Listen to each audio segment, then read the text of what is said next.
Welcome to part 3 in the LSE Student Academic Mentor, otherwise known as SAM, online training. This series of short online training videos will give you all the preparation you need to start mentoring successfully. Please watch these training videos carefully in order, as there will be follow-up questions for you to answer to ensure you have listened to the advice.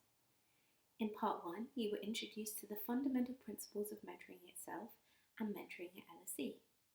In part 2, we looked at your roles and responsibilities as a SAM and the commitments we expect you to make. In part 3, we'll look at signposting and wellbeing in relation to your mentees and to yourselves. Here is an outline of what we'll cover in part 3. We'll look at your mentees, dealing with minor problems, signposting, confidentiality, safeguarding and following up. And then we'll look at your own wellbeing and think about resilience, how to deal with problems, and what to do if you've had a difficult meeting. Okay, so let's start with your mentees. As SAMs, your role is primarily to provide academic support at the departmental level. You'll find that the majority of things your mentees want to discuss fit exactly into this category. But it's a good thing to also be prepared if your mentee wants help with something that is a little bit outside this area. So firstly, don't worry. Don't forget you've learnt a lot since you started at LSE. You may already be able to relate to the problem your mentee wants to discuss and offer some advice. The majority of problems a mentee brings up are likely to be minor, and with help from you, they'll quickly realise their problem can be solved fairly easily. With good knowledge of the support mechanisms and services at the LSE and in your department, you'll be able to signpost your mentee to the right place. What's important is to recognise when a person needs more help than you can give. SAMs are not counsellors and do not need to be, but SAMs do need to know the university well and where to direct their mentees to the right kind of help.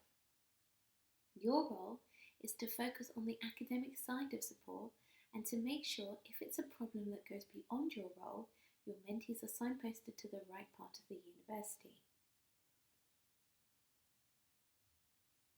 As a SAM, you do not need to know everything, but you should know who to direct a mentee to if you can't help. This is one of the most important parts of your role as a SAM, so it's essential that you know both when to recognise a mentee's problem is too big for you to support and who or what the mentee should engage with to get the right kind of support. There is a whole section on signposting on the LSE SAM Moodle page. Please ensure you read this carefully and refer back to this information whenever you need to. The following is just a brief summary.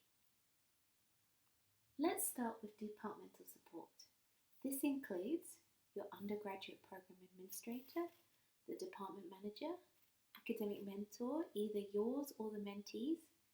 In some departments you'll find there are undergraduate advisors or an undergraduate tutor, and also individual lecturers or GTAs can also be sources of support too. Remember, you know your department well. Who have you found really helpful in the past? In halls, there are multiple sources of support from wardens, sub-wardens, student hall committees, peer supporters and residential life officers. All names and contact details for each hall can be found on the website. At the school level as a whole, there is LSE Careers, including things like jobs on campus, careers advice, CV checks and information on internships. There's the Faith Centre, which offers support for any student and a quiet place for reflection. There's LSE Life, which will give one-to-ones and workshops on all aspects of studying.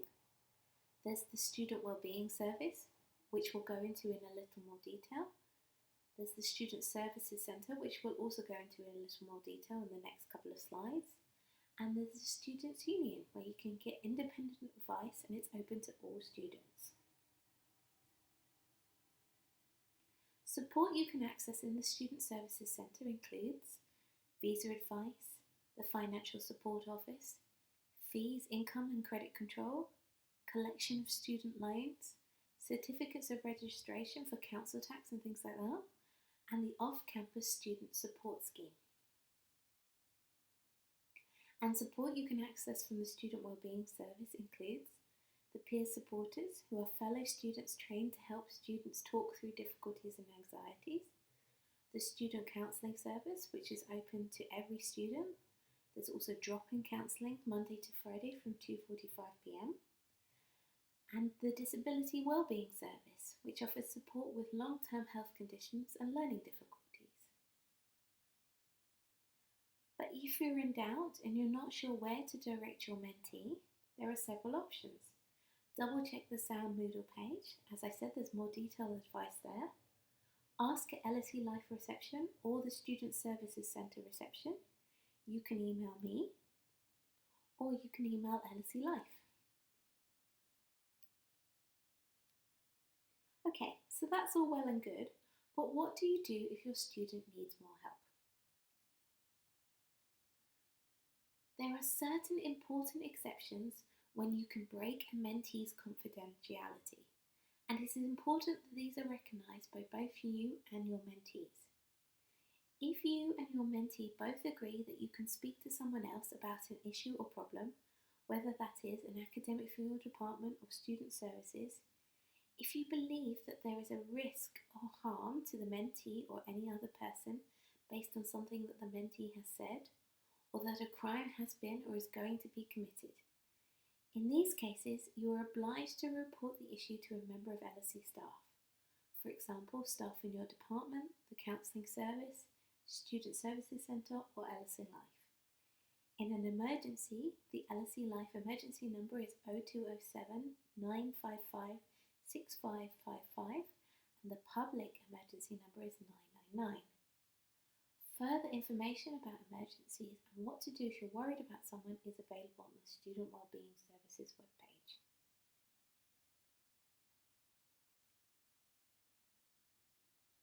If it's an immediate threat on campus, dial campus security on extension 666. And as we said, if it's an immediate threat off campus, dial 999. The university has also recently introduced a safe contact scheme where members of staff have been specially trained to offer support with bullying, harassment and sexual violence. These links here will take you to information about safe contacts, and if your mentee would prefer to report something anonymously, or your mentee doesn't want to report something but you still feel it has to be reported, you can use report it, but obviously don't use your mentee's name. Let's look at following up. It's a good idea if you've signposted your mentee to another service to check in a few days later and make sure they've actually gone to get the help they needed and feel okay about this. Sometimes it can be hard to actually take someone's advice, even if it's correct, so just check in gently and make sure they are okay. So always try to check in with your mentee if you've signposted them somewhere. Make sure they got the right help, make sure they're satisfied with the answer, and make sure that they know they can still come to you for other things. Okay, let's look now at your well-being. Don't forget, your well-being is just as important to look after as your mentees. The next few slides will look at ways you can help your own well-being. You've become a SAM because you want to help, but anyone offering any sort of support to another person needs to have a certain amount of resilience. While you volunteer to be a SAM because you want to help, the experience can sometimes be a little different to your expectations. So don't be disheartened if you have mentees that don't respond at all, you have mentees that were keen and then stop.